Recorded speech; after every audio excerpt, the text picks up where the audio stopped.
So Louis is at his most vulnerable. He's in my head. I think he's kind of, at this point, given up on the despair of being human, like the day-to-day torture of it. He's grieving his brother.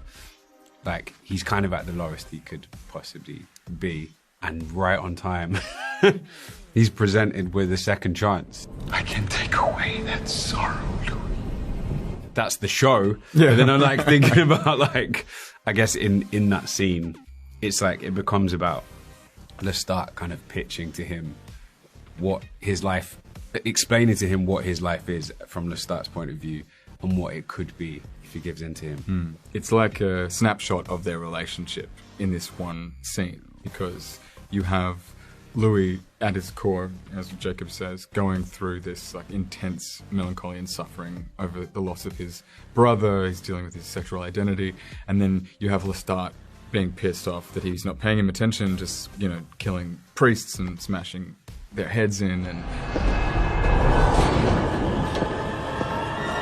doing really vile stuff, which is obviously terrifying to Louis, and which Lestat realizes, oh, I've stepped too far. Let me show you the other side of me, and I can tell you all the things that you want to hear.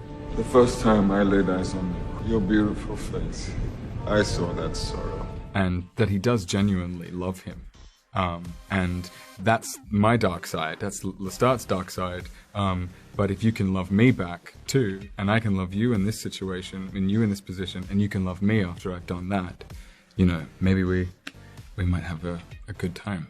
For the first time in my life, I was seen. There is something very attractive about what Lestat is offering. Like, I think if that could be true, then it would be the greatest gift you could ever get. Because essentially he's saying, I see you for everything you are and I accept you. Which is like, I think what Louis has always needed to hear and has never felt about himself. Yeah, I mean, he says that he is loved.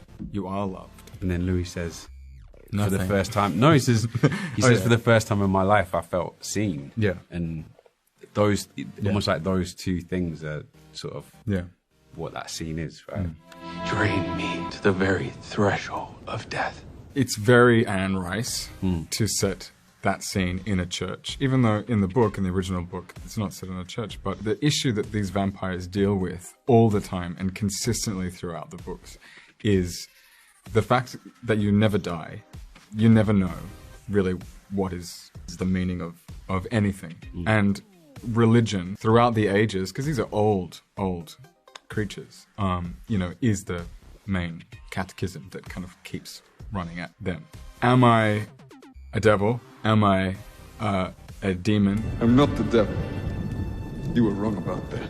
Am I a member of, you know, Satan's church? You know, or am I something of God that is here because I am here and all things that are here are of God's intention? Or is all of it crap and doesn't mean anything? And I think, you know, setting it in the church raises that question without us having to talk about it. And so, you know, you can see these two monsters, these two men kissing under Jesus Christ like they're supposed to be, like they're valued and like they're important in the eyes of God and they're loved, or like they are the Antichrist and they're here to burn that church down. Be my companion. So you don't really know. I mean, I think that's the joy of what Roland's done and the way that he's adapted Anne Rice, and that question that she continues to come back to all the time. There's also the third thing, right? Where it's like, no, but as in the third option is kind of what Lestat presents, which is like, it's us. You know, like you came here and you've run to... That's definitely true, yeah. You've run back to religion. You're looking for answers somewhere where you're not going to find them. Do you not see how unworthy he is? Like, the answers are within you.